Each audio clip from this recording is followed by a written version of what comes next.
Hey, here we are at chapter 5.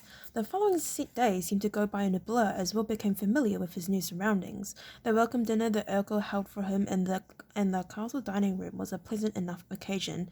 As it was an official function, craftsmasters such as the armourer, horsemaster, and scribemaster were all in attendance, as well as the knights attached to the castle and their ladies.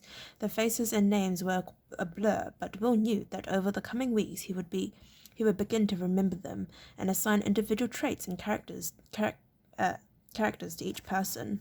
For their part, they all seemed curious to meet the new ranger, and Will was sufficiently pragmatic to realize that a certain reputation preceded him.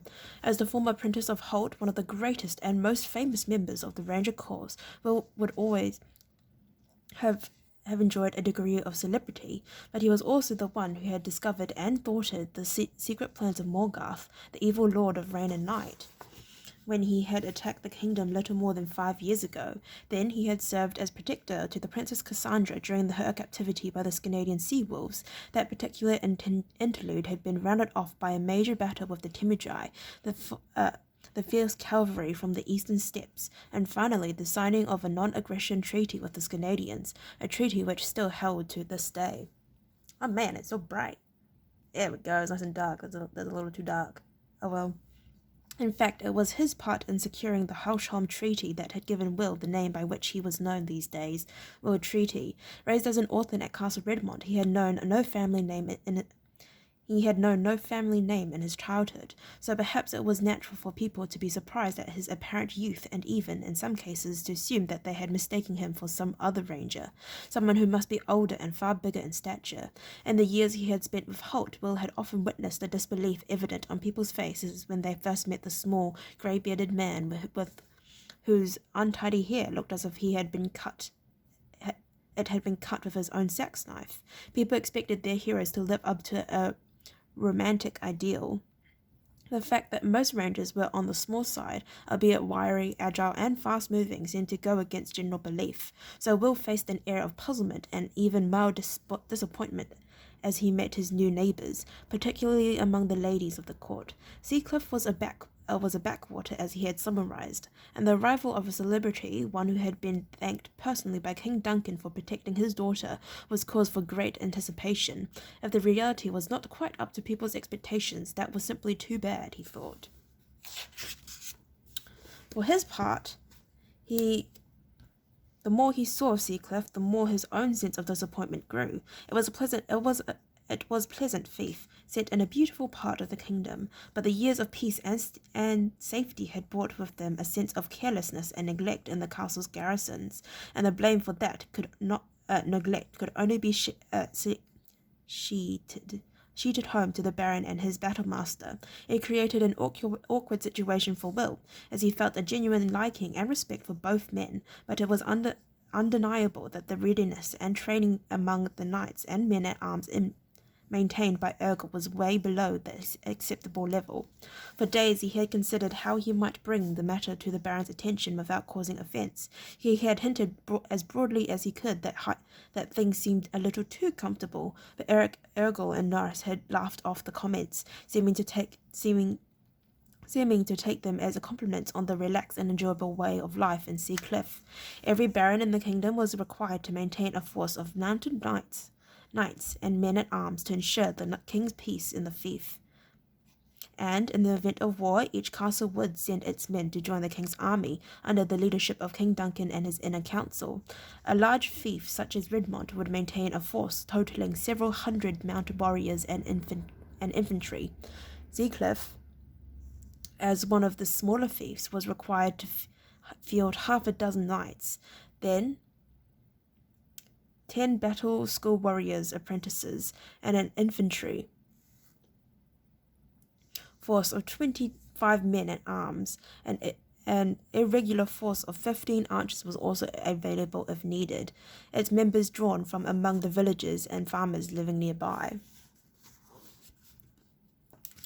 In several weeks at Seacliff, Will was yet to see any formal drilling of the knights and the men-at-arms. There was some weapon drill held on what seemed to be a haphazard basis, but no real program for training and practice, the sort of constant work that warriors needed to maintain their edge. In addition, the battle school's apprentices, under the overall guidance of Sir Norris and his 2 senior knights, were sloppy in their drill, and even to Will's young eyes, their skill levels seemed to be behind their counterparts in other battle schools.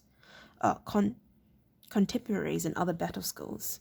The one area in which Seacliff excelled in was in the kitchen. Kitchen Master Rollo was a true master indeed, and his skills rivaled that of Master Chubb at Redmont, long recognized as one of the kingdom's finest. Perhaps that was part of the problem, Will thought. Life at Seacliff was too settled, too uneventful, altogether too comfortable. At the same time, he had travelled to the mainland several times and visited some of the other villages and hamlets within a day's ride of the castle. On several of these occasions he discarded the symbols of his authority as a ranger, the grey and green multi-cloak, the longbow, and the distinctive double-knife scabbard, and took the guise of a travelling peasant. He found that people spoke more freely in front of an anonymous traveller than they would if one of the mysterious ranger courts was in their midst. Will sensed that all was not totally well in Seacliff Fief. Life at the castle might be comfortable enough. Life among the outlying hamlets and farms was somewhat less so. There were rumours of highwaymen and bandits preying on lone travellers, of strangers being waylaid, and even, on some occasions, disappearing altogether. They were rumours only, and Will knew that country folk with their relatively uneventful day-to-day existence intended to exaggerate anything out of the ordinary to the point where it assumed massive proportions. But he had heard the rumours sufficiently often to sense that they had at least a basis on truth. Several times as well he heard the name Battle spoken, most times with a sense of uncertainty that builded on fear. On the positive side, the dog had grown in strength with each day and was virtually recovered from the wound in her side. Now that she could move about more freely, he could see that she was only young, probably half-grown, but the reputation that border shepherds held for loyalty and intelligence was no exaggeration. The dog became a constant companion for him and Tug, able to run all day beside the small horse in an effortless lope. At first the horse seemed merely amused by the presence of the black and white newcomer, but as the weeks went on, Tug seemed to welcome her company, as well as the added watchfulness she brought to their night camps as Will explored his new domain. Tug was accustomed to acting as sentinel for Will. All ranger horses were trained that way. The dog assumed a complementary role in the task, and her sense of smell was even keener than Tug's. The 2 animals, linked by their loyalty to their young master, rapidly developed a mutual liking and a working understanding of each other's skills. It was 3 weeks after Will arrived at Seacliff that events contrived to bring matters to a head, at least as far as the unsatisfactory training of the Baron's forces was concerned. Will was leaning on his longbow, watching the battle school apprentices practicing sword drills one afternoon. Wrapped in his cloak and cowl, he stood in the shadows of a small grove of trees beside the drill ground, virtually invisible so long as he didn't move. The dog, who had already grown to understand the need for stillness and concealment, lay in the long grass beside him, her nose on her front paws. Her only movement were an occasional twitch of her ears or a flick of the eyes to check that Will didn't have some visual signal for her.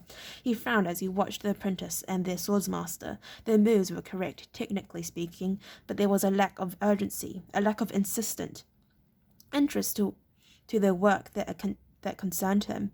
The drill was a drill and nothing more. They didn't see beyond it to the reality that it represented. His old friend Horace, now a knight at the king's court at Arlen, had made all these moves during countless drill sessions as an apprentice, but he had done them with passion, and with the understanding that the ability to produce these moves smoothly, without thought or conscious violation, would be the difference between life and death in battle. Horace's instinctive, seamless precision had saved Will's life on at least one occasion during the battle at Houchholm.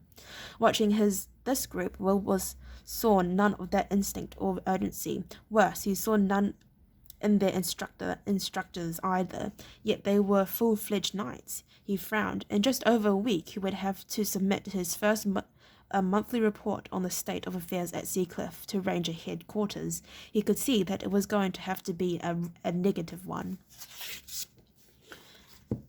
He heard the voice before the man came into view. Then, a few seconds later, he saw a burly figure break from the trees below the castle, running and shouting, waving his hand to attract attention. The words were indistinguishable as yet, but the note of alarm was obvious in the voice and in the man's body language. The dog sensed it too. A low growl sounded in her throat, and she rose to a half-crouch, instantly alert. Still, Will warned her, and she froze obediently.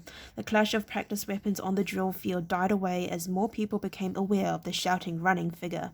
And now Will could hear the words he was shouting. Sea wolves, sea wolves. It was a word that had chilled the blood of Ireland's for centuries past. Sea wolves were the Canadian raiders who had sailed from their snow-covered, pine-forested northern land to raid the pleasant, peaceful coastal centres of Ireland, Gallica, and half a dozen other countries. Fearful in their huge horned helmets and wreaking terrible destruction with their massive battle axes, the Canadians and their wolf ships were the stuff of nightmares. Yet not here, not for the past 4 years, since Eric Starfollower,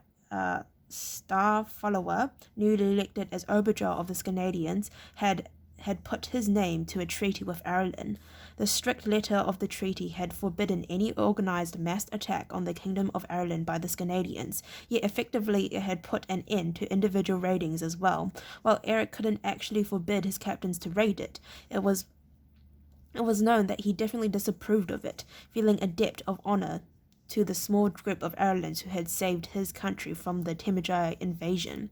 And when Eric didn't approve of something, that was usually enough to ensure that it didn't happen. The shouting man was close to the practice field now, staggering and breathless. By his dress, he was a farmer.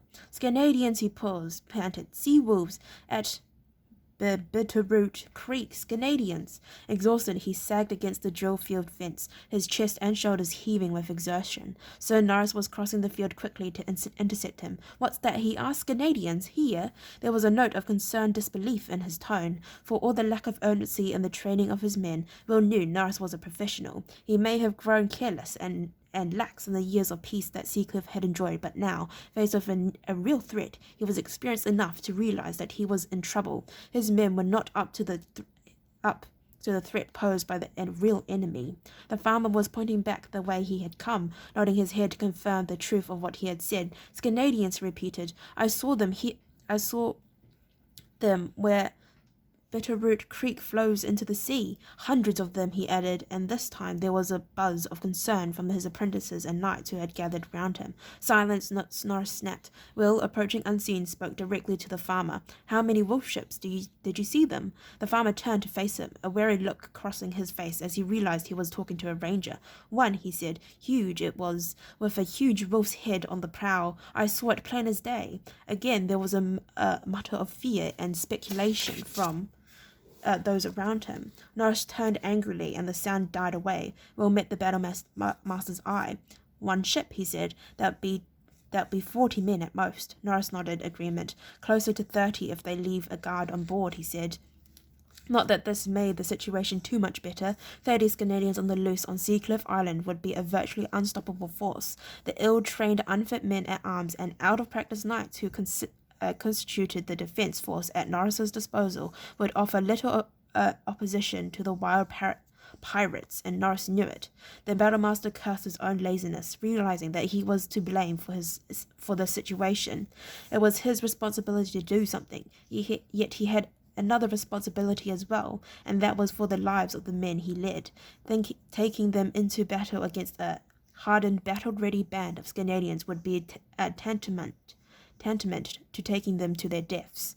Will sets the knight's twin predicaments, practical and moral. You're still badly outnumbered, he said. The nominal force of men at arms was 25, but at short notice Norris would be lucky to raise 20 along with 3 or 4 of his knights at best. As for the apprentices, Will shuddered at the thought of opposing a force of determined Canadian axemen with the sloppy group he had been watching. Norris hesitated. He lived a privileged life, as did all noblemen, but the privilege was earned and paid for at times like these. Now, when he was needed, he was unready, unable to protect the people who depended on him. There's no point in leading your men to their deaths, Will said quietly, so that only the battlemaster heard him. Norris's hand clenched and unclenched on the hilt of his sword at his side. We must do something, he said uncertainly. Will interrupted him calmly. And we shall, he told the older man. Get the villagers inside the walls with as much as they can carry. Drive the animals out of the fields, scatter them so the Canadians have to hunt down if they want them. Get your men armed and ready. And ask Master Rollo if he could rustle up something quick in the way of a quarter. Norris wasn't sure if he was hearing correctly. A banquet, he asked, totally confused. Will nodded. A banquet. Nothing too special, I'm sure. I'm sure he can put something together for us. In the meantime, I'll go and have a word with these Canadians. The Metalmaster's eyes widened as he looked at the calm young face before him. Have a word with them, he repeated, a little louder than he had intended. How do you think you can stop them attacking us by talking to them? Will shrugged. I thought I asked them not to, he said, and then I was going to invite them to dinner. Lol, that's kind of funny. Alright, I'd like to thank you for listening to read up to chapter 5. If you'd like to listen to me read chapter 6, then please stay posted and hopefully I'll see you next time. Bye bye.